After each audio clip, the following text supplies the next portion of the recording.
మాట్లాడేట NT Ramarao గారి గురించి. NT Ramarao గారు దయాభిక్షతో ఆయన పార్టీలో ఉన్నాడు. ఆయన దయాభిక్షతోనే ఆయన కొడుకు కూడా తారక రామారావు అని పేరు పెట్టుకున్నాడు. మరి ఆయన సామాన్యుడు, ఎందుకు పనికిరానోడు? నువ్వు మాట్లాడిన మాటలు నేను రిపీట్ చేయను, ఎందుకంటే నా దేవుణ్ణి గురించి నేను రిపీట్ చేయను. కానీ నువ్వు మాట్లాడిన మాటలకు సంబంధించిన పోలికలు ఉన్నవాడైతే ఆయన పేరు నీ కొడుకు ఎట్లా పెట్టుకున్నా? నీ కొడుకు కూడా ఏదైనా, నీ కొడుకు కూడా నువ్వు మాట్లాడిన మాటలకే సంబంధించిన వాడే సరిపోతాడా? నీ సంబోధన ఆయనకు మ్యాచ్ అవుద్దా? అది ఆయన ఆత్మ పరిశీలన చేసుకొని వాళ్ళు ఆత్మ పరిశీలన చేసుకోవాలి. ఆయన మాట్లాడిన మాటలకు అర్థం ఏంటి, ఆయన మాట్లాడిన మాటలకు విలువ ఎంత అని.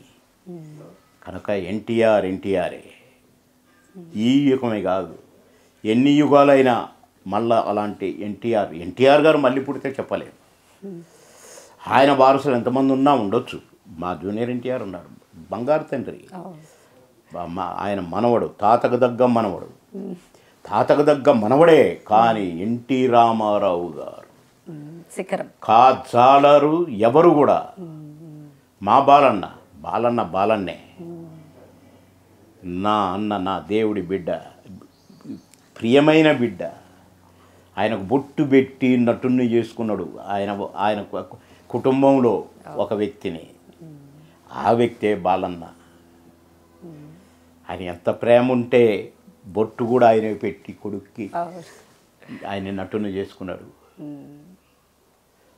అలాగే మనవడు ఎంత ఆడుకునేది ఆయనతో, నేను చూసిన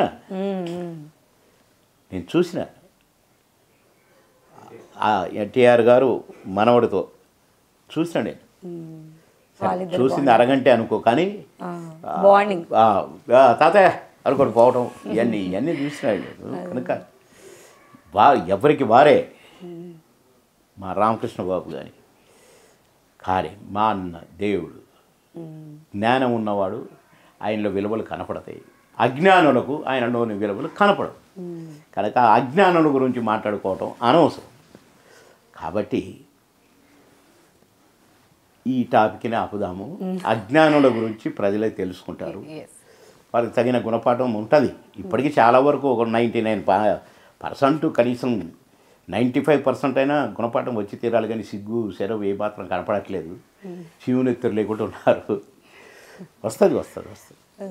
అంటే ఫిల్మ్ ఇండస్ట్రీ నుంచి పాలిటీషియన్స్కి వెళ్ళినటువంటి నేటి తరం హీరోల్లో పవన్ కళ్యాణ్ గారు ఇప్పుడు డిప్యూటీ సీఎం పొజిషన్లో ఉన్నారు. ఎలా అనిపిస్తుంది సార్? ఆయన ఇప్పుడు సనాతన ధర్మాన్ని గురించి కూడా ఆయన ఒక స్పెషల్ బోర్డు రావాలంటున్నారు. ఎలాంటి సపోర్ట్ ఉంటుంది సార్? అమ్మ, మా కుటుంబ సభ్యుడు, మా చిరన్న తమ్ముడు కాబట్టి మా కుటుంబ సభ్యుడు ఇప్పుడే అయ్యాడు, చేస్తున్నాడు, చెయ్యాలి. ఇప్పుడే మాట్లాడకూడదు. అంటే గొప్పగా మాట్లాడినా మమ్మల్ని మేము పొగుడుకున్నట్టు, మా కుటుంబాన్ని తక్కువగా మాట్లాడినా మమ్మల్ని మేము తక్కువ చేసుకున్నట్టు. కనుక ఇప్పుడు అటనా ఇటనా ఇప్పుడు పోతున్నాడు. వెళ్ళని వాడు ఎంత ఎవరెస్ట్ శిఖరం ఎంత ఎక్కుతాడో మేము చూసుకుంటాం. మమ్మల్ని మేము పొగుడుకోవటం కాదు, ప్రజల చేత పొగిడించుకుంటాం, ప్రజల చేత అనిపించుకుంటాం వెరీ గుడ్ అని. మాకు మేము అనుకుంటే కరెక్ట్గా. కలిసారా సార్ మీరు? ఆయన కలవలేదండి, 2-3 సార్లు నేను ఫోన్ చేశాను. అంటే ఆ టాపిక్ చెప్పకూడదు అనుకున్నాను. నేను ఒక 100-200 ఫోన్లు చేసి ఉంటారు. పవన్ కళ్యాణ్ గారి పిఏలం అని ఎత్తారు. అని బాబు మోహన్ అని చెప్పండి అయ్యా అన్నాను. కానీ మరి ఏ విచిత్రమో, ఎందుకంటే పవన్ కళ్యాణ్ గారి ఫస్ట్ పిక్చర్ ఈవి సత్యనారాయణ గారు డైరెక్టరు, దానికంటే ఇంకొక పిక్చర్ స్టార్ట్ అయింది. కానీ ఫస్ట్ రిలీజ్ అయింది మాత్రం అక్కడ అబ్బాయి ఇక్కడ అమ్మాయి. దాంట్లో కోట గారు నాది సూపర్ క్యారెక్టర్, బ్రహ్మానందం. మీ ముగ్గురం ఆ సినిమాలో మంచి క్యారెక్టర్స్ వేసాము. అది కాక మాకు కుటుంబ సభ్యుడిగా, చిరన్న తమ్ముడిగా మేము కలిసి మాట్లాడుకునేది బాగా. కనుక ఇప్పుడు ఆ ప్రస్తావన వద్దులేండి, కొద్దిగా ఆయనక చూసారా మా వాడు అనేటప్పుడు అప్పుడు మాట్లాడతాం. ఓకే బట్ మీతో ఇంత టైం స్పెండ్ చేయడం నిజంగా మాకు ఒక బ్లెస్సింగ్ సార్. మెమరబుల్ మూమెంట్ అని అంటారు కదా సార్ అది. అండ్ ఏమంటారు, నేను హాఫ్ అన్ అవర్ నవ్వుతూనే ఉన్నాను సార్ మీతో మాట్లాడుతూ.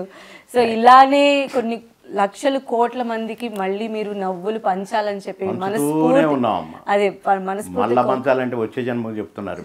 ఇప్పుడు ఈ జన్మలో ఇంకా పంచుతూనే ఉండండి.